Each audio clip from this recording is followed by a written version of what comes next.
어른의 행복은 조용하다. 아무 일도 없이 하루가 지났다. 아침 지하철은 늦지 않고 역에 도착했고 회사 일은 별다른 이슈 없이 여느 때처럼 순탄하게 지나갔다. 덥지도 춥지도 않은 무난한 날씨에 야근 없이 집에 도착한 날. 그러한 날이면 문득 나도 모르게 생각하게 된다. 행복하구만. 조용한 게 좋다. 심심한 건 편안하다. 나른한 건 안정적이다. 짜릿함은 여전히 즐겁지만 뭐랄까 조금 피곤하다. 예상치 못한 일은 이제 기쁜 이벤트가 아닌 새로운 숙제이다. 어제와 같은 하루가 나쁘지 않다. 즐거워야 할 일은 없지만 실망할 일도 없는 이 일상에 감사하게 된다. 나도 이제 어른이 됐나 보다. 대수 별일 없지? 간만에 전화를 걸면 할머니는 꼭 이렇게 물어보셨다. 바로 일주일 전에 통화했는데 무슨 일이 생겨? 아무 일도 없어. 어릴 땐 자랑할 일이 하나 없는 내 하루들이 괜히 창피해서 불쑥 화를 내기도 했지만 이제는 편안히 답한다. 다행히 별일 없지. 정말 다행이다. 나와 내 가족과 연인과 친구에게 별일 없는 하루가 이어져서. 어른의 행복은 조용하다. 짜릿함보다는 안도감에, 특별함보다는 일상적임에 더 가깝다. 아무 탈이 없이 일할 수 있어서, 아픈 곳이 없이 가족과 통화할 수 있어서, 희망은 없어도 절망도 없이 내일을 또 살아갈 수 있어서 행복할 수 있는 게 지금의 내 삶이다. 누군가는 그토록 조용한 인생에서도 행복을 발견할 수 있냐고 묻겠지만 물론 조용함은 웃을 일이 없는 상태가 아니라 우울 일이 없는 상태니까. 기쁜 일이 없는 하루가 아니라 나쁜 일이 없는 하루니까. 아무 일도 없이 지나간 이 조용한 하루들은 우리 인생의 공백이 아닌 여백이니까.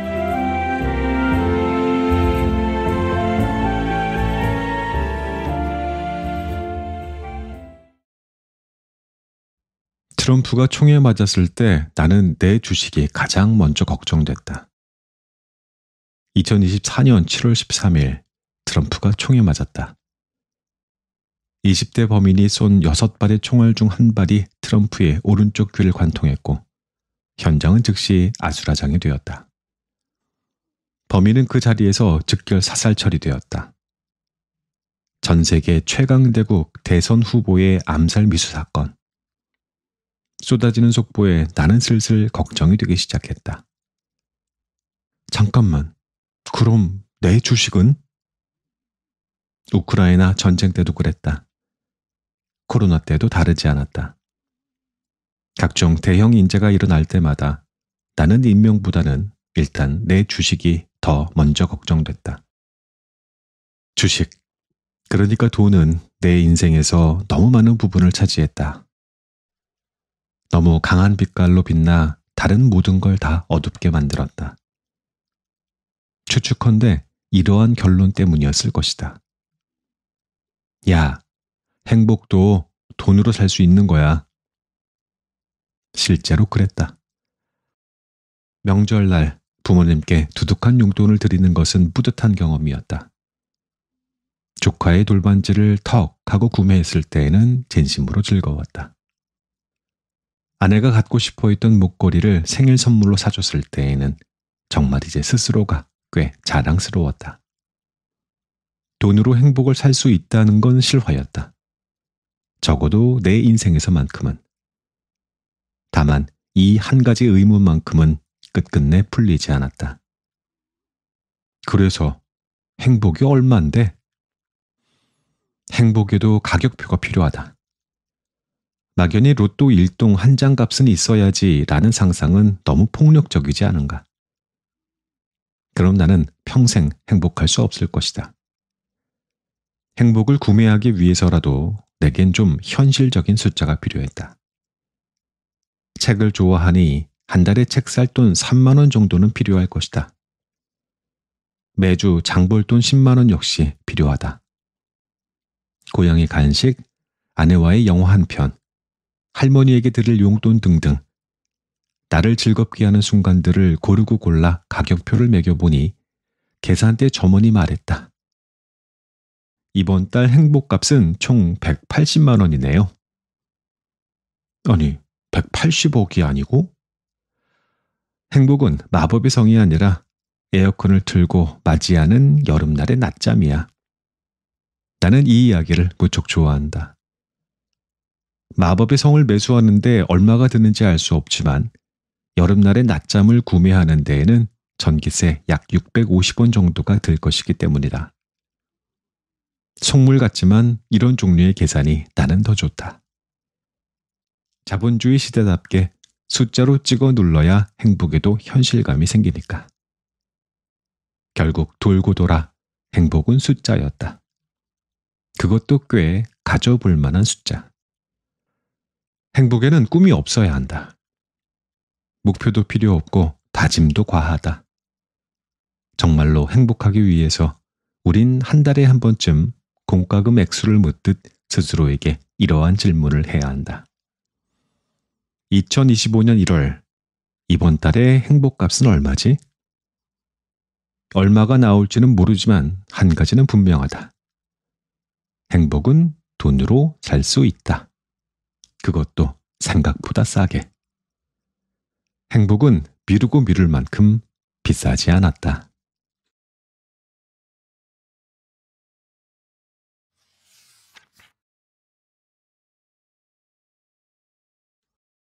자신에게 선물하게 되는 순간부터 어른이야. 5월은 통장이 얇아지는 달이다. 어린이날을 시작으로 어버이날을 경유해 아내의 생일까지. 매일 5월이면 찾아오는 이 기념 트로이카는 잘 찌운 지갑도 반건조 오징어처럼 쪽 말려버린다. 그럴 때면 꼭 하는 일이 있다. 나를 미루는 것이다. 가장 먼저 예약되어 있던 치과 진료를 취소한다. 간만에 잡은 저녁 약속은 바쁘다는 이유로 미루고 오래 고민한 헬스장도 다시 내년으로 기약한다. 아쉽지만 별 수 있나? 언젠가는 나를 챙기는 시간이 올 거다. 언젠가는.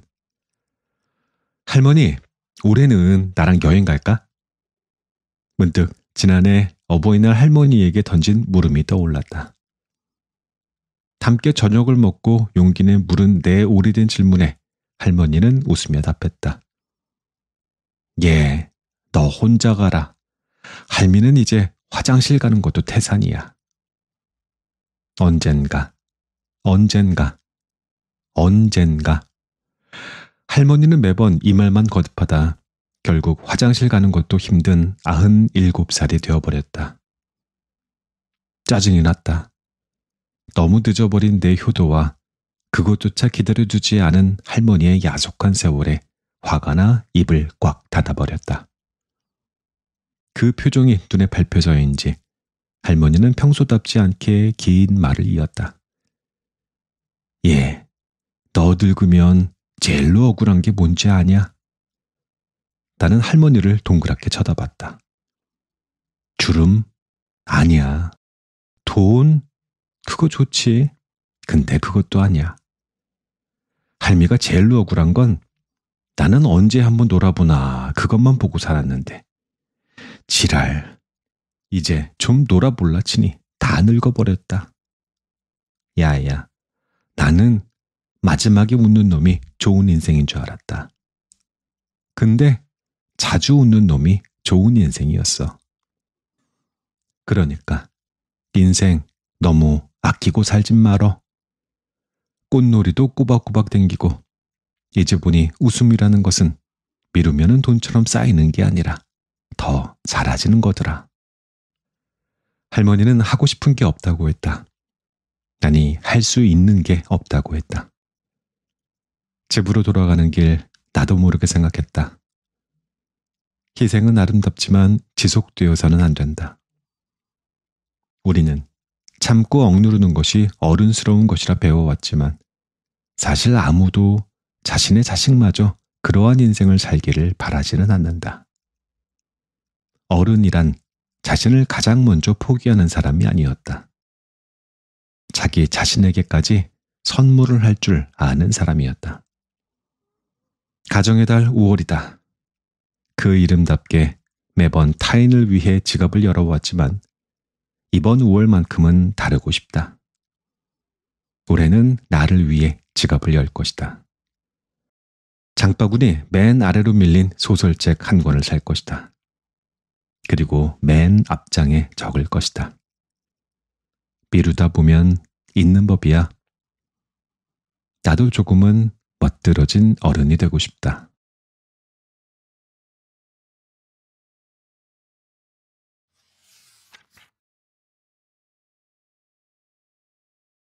인생은 최선을 다해도 실패할 수 있다.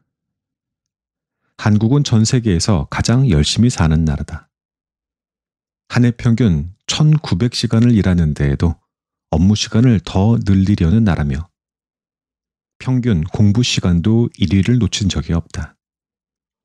거기다 과로사로만 한 해 500명이 넘게 죽는 나라이기도 하다. 그런데 아이러니하게도 재수생과 취준생 수는 매년 정점을 찍고 청년 자살률 또한 늘고 있다. 전 세계에서 가장 열심히 살지만 가장 많은 실패를 하는 나라. 이러한 상황에서 우리가 서로에게 가장 많이 건네는 말은 이렇다.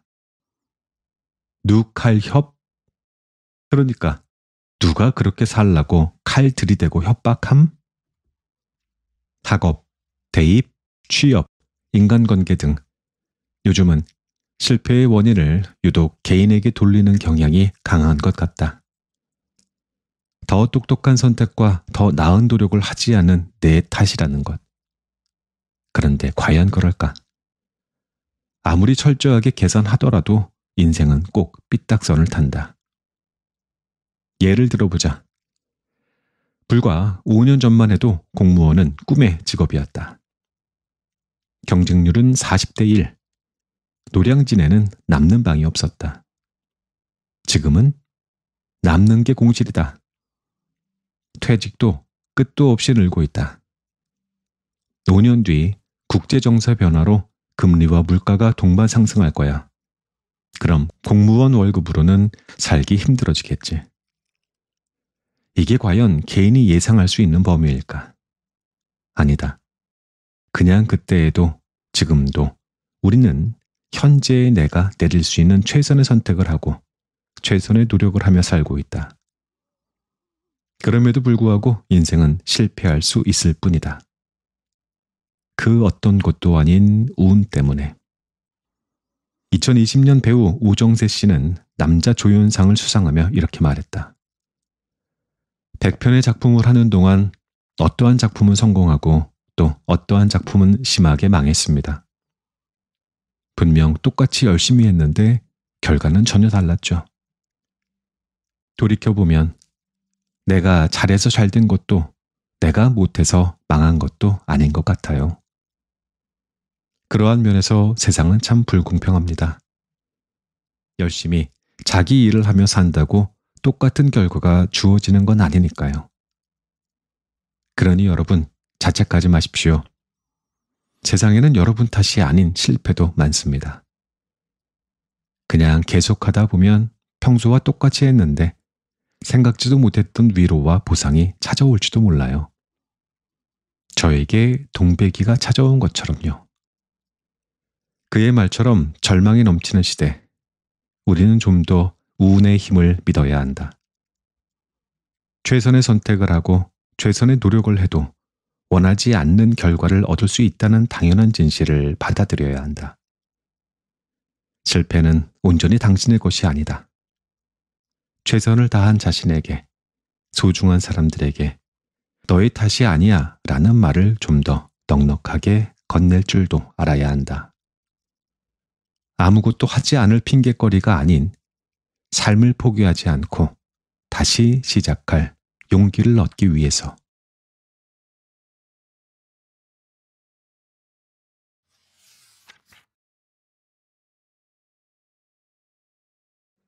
불행의 깊이가 절박함을 증명하진 않는다.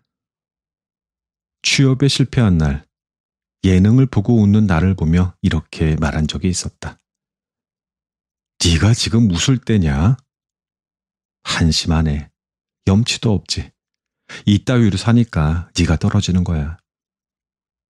그 뒤로 해가 다시 뜰 때까지 나는 스스로를 재우지도 않고 혹독한 정신교육을 진행했다. 그제야 인정했다. 그래, 내가 이럴 때가 아니지. 행복에도 자격이 필요하다. 그때 나는 그렇게 생각했다. 그런데 취업에 실패하면 언제까지 불행해야 하는 걸까? 보는 눈도 있으니 한 달 정도는 웃지 말아야 할까?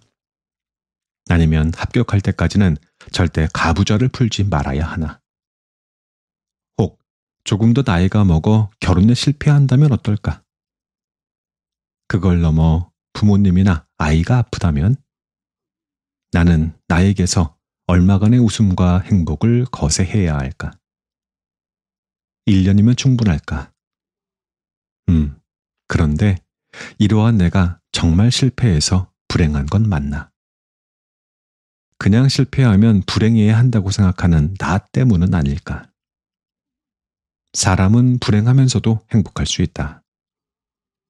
원하는 목표에 실패한 날 치킨 한 마리를 뜯으며 그래, 이 맛에 살지 라고 말하는 경우나 아버지의 병실 앞에서 아버지가 아프셔서 우리 형제들이 이렇게 다 모였네 라고 말하며 웃는 경우는 의외로 우리 인생에서 흔하다.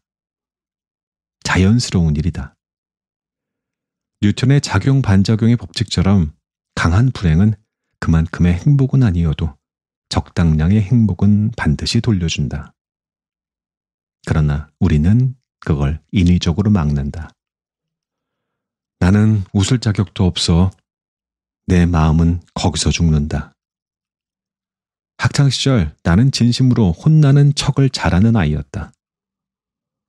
야간 자율학습을 짠 날이나 청소 시간에 농구를 하다가 수업에 늦은 날이면 어김없이 진심으로 죄를 뉘우치는 표정을 지었다. 그렇게 1시간, 아니 3시간은 껌뻑 죽어 있었다. 선생님은 그런 나를 보며 그래, 저게 반성하는 놈의 표정이지 하면서 흐뭇해하셨다. 그러나 나는 쉬는 시간만 되면 어김없이 친구들과 잘만 웃고 놀았다. 그때 나는 내가 잘못한 걸 모르지 않았다. 나는 그저 벌이 끝난 후의 인생까지 벌 주지 않는 아이였을 뿐이다. 어느새 누군가가 대신 벌을 줄 수 있는 나이가 지났다. 고등학교 담임 선생님을 만나도 인생에 대해 논할 수 있는 나이가 됐고 작은 잘못조차 스스로 책임져야 하는 성인이 됐다. 그러나 나는 잘 혼나는 법은 배웠어도 제대로 벌 주는 법은 아직 배우지 못했다. 그래서 그 옛날의 선생님들처럼 잘못을 했음에도 웃고 있진 않은지, 행복해하며 떠들지는 않는지 야물딱지게 감시를 했다. 심지어 퇴근도 하지 않고 쉬는 시간도 없이. 나는 내가 24시간 동안 불행하기를 바랬다. 하지만 불행의 깊이가 절박함을 증명하진 않았다.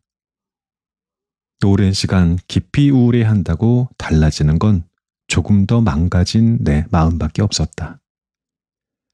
요즘은 기록적인 실패를 해도 그냥 내가 웃게 둔다.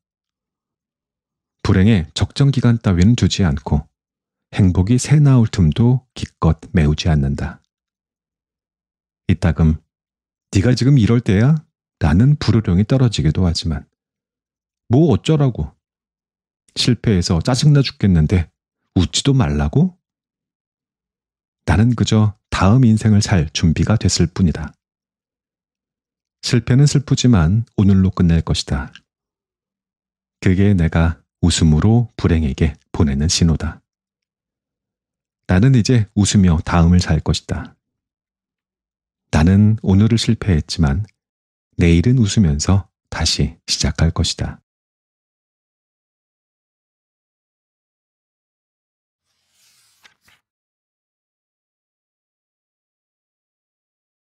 사랑은 일탈이 아니라 일상을 주는 거야.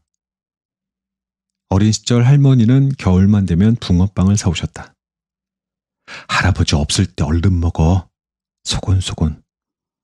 우리 둘밖에 없는 집에서 할머니는 조용한 소리로 귀여운 차별을 하셨다.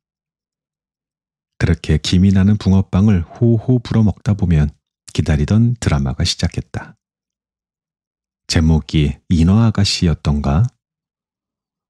노란 장판 위에 붕어 몇 마리를 두고 우린 친구처럼 몇 날 몇 해를 보냈다.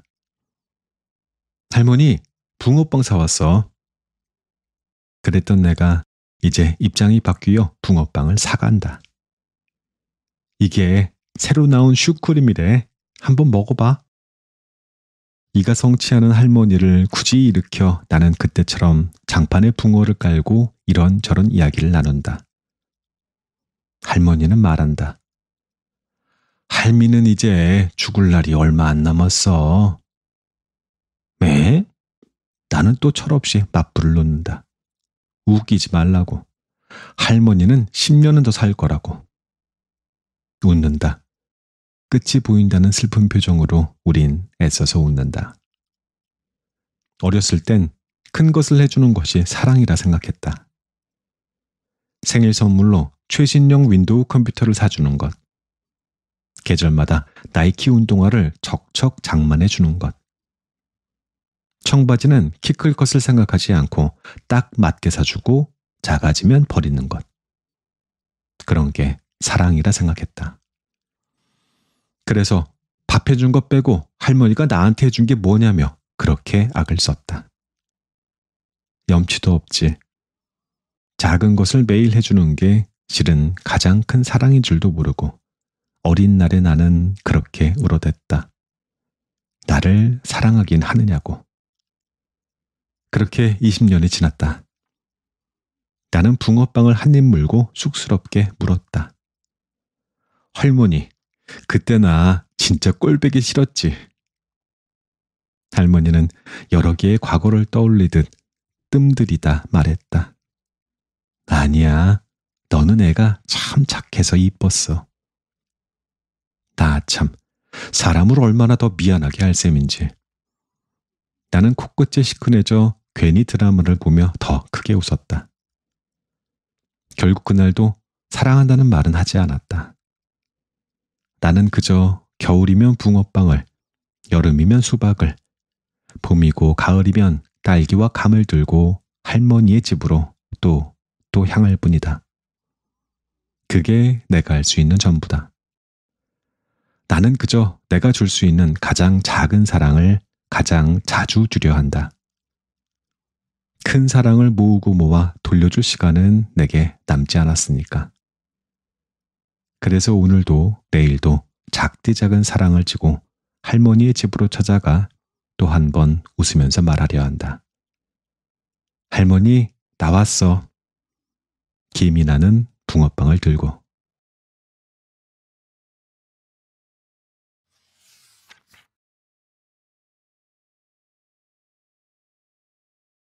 현명한 사람은 함부로 불행해하지 않는다. 현명한 사람일수록 함부로 불행해지지 않는다. 월 300이면 생활이 쪼들리지 않아? 애 키우기에 조금 작은 집이네. 대출이 중요하냐? 무조건 서울로 가야지.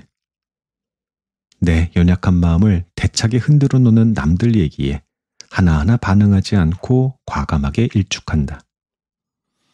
내 일은 내가 알아서 할게. 쉽게 링 위로 올라가 주지 않는 것이다. 그래서 현명함이란 의외로 행복의 양을 늘리는 것보다 불행의 양을 줄이는데 더 많이 쓰인다. 일단 한 번 불행으로 물든 마음은 어떠한 행복으로도 쉽게 퇴치되지 않기 때문이다. 월급날이어도 승진을 해도 아니 원하는 목표를 다 이뤄내도 가족이 아프면 절대 행복해질 수 없듯 불행은 행복에 비해 너무 강하고 구체적이다. 행복이 상상이라면 불행은 일상인 것이다. 어른이 될수록 불행에 대한 수비력이 더 중요해지는 이유다. 그런데 솔직히 말이 쉽지. 내 방까지 따라와 스마트폰으로 불행노래를 부르는 세상에서 나만 똑똑해지는 게 어디 쉬운 일인가. 사람 3명만 있어도 없는 호랑이도 만든다는데 나 하나 불행하게 만드는 것쯤은 세상에게 일도 아니다. 해서 나는 어쩔 수 없이 주기적으로 스마트폰에게서 달아난다. 경황 없이 불행이 찾아올 때마다 불이 났게 스마트폰을 끄고 방문을 닫고 공책을 펴서 석석 적는다. 내 인생이 진짜로 그렇게 불행해? 30분이고 1시간이고 아니 몇 날 며칠이고 홀로 답을 적는다. 그러다 보면 대체로 답이 간단해진다. 내 인생은 생각만큼 불행하지 않고 생각보다 행복하다. 나는 불행해서 불행한 것이 아니라 불행하다고 하니 불행했기 때문이다. 부족했던 건 행복의 양이 아니라 일종의 기준점이었다. 그래서 요즘은 불행이 발견되면 일단 연필로 기준점을 긋는다. 거기서 통과하지 못한 것들은 절대 불행으로 등록해주지 않는다. 이게 내가 불행을 수비하는 방식이다. 사람이란 의외로 행복 없이도 행복할 수 있다. 불행하지 않은 것만으로도 우리는 행복감을 느낄 수 있고 충분한 만족감도 얻을 수 있다. 그래서일까? 이제와 누구가 나에게 행복이 뭐냐 묻는다면 이렇게 답하고 싶다. 불행이 없는 상태. 행복이란 짜릿함만 있는 것이 아니기에 편안함과 안도감, 안정감과 잔잔함, 깊은 밤, 고민 없이 잠들 수 있는 감사함 또한 우리는 행복이라 이름 붙일 수 있기에. 그러니 부쩍 불행하다는 기분이 자주 든다면, 나만 뒤처진 것 같다는 생각에 괴로워질 때가 많다면 조용한 곳에 들어가 스스로에게 한 번만 물어보자. 내가 정말로 그렇게 불행해? 세상이 주는 답에 잠시만 가위표로 반창고를 붙여보자. 행복이란 귀를 열었을 때보다 귀를 닫을 때 오히려 더 잘 찾아오니까.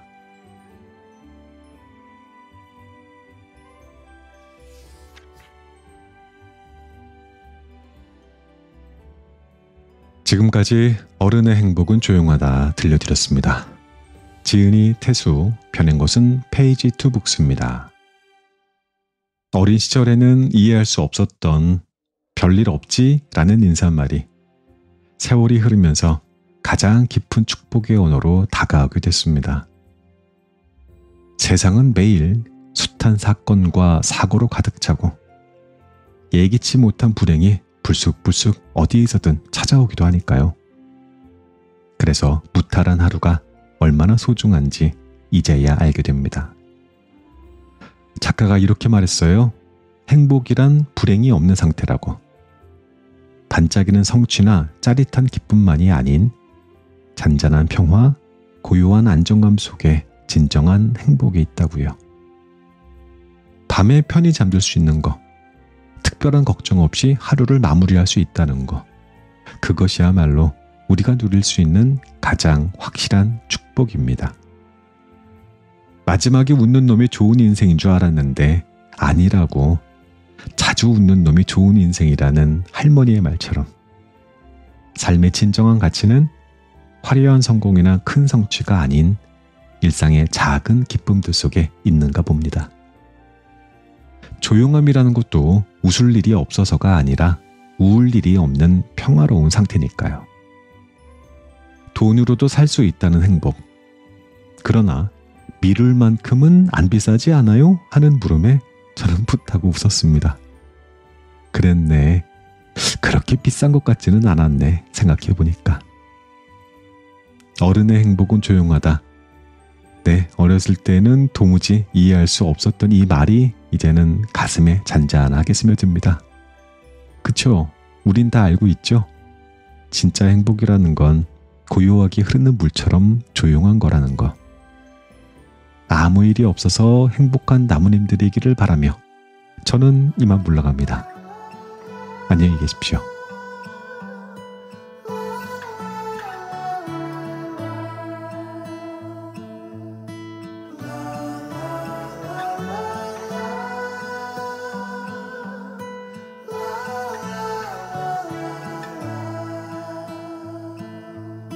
Memories all I got,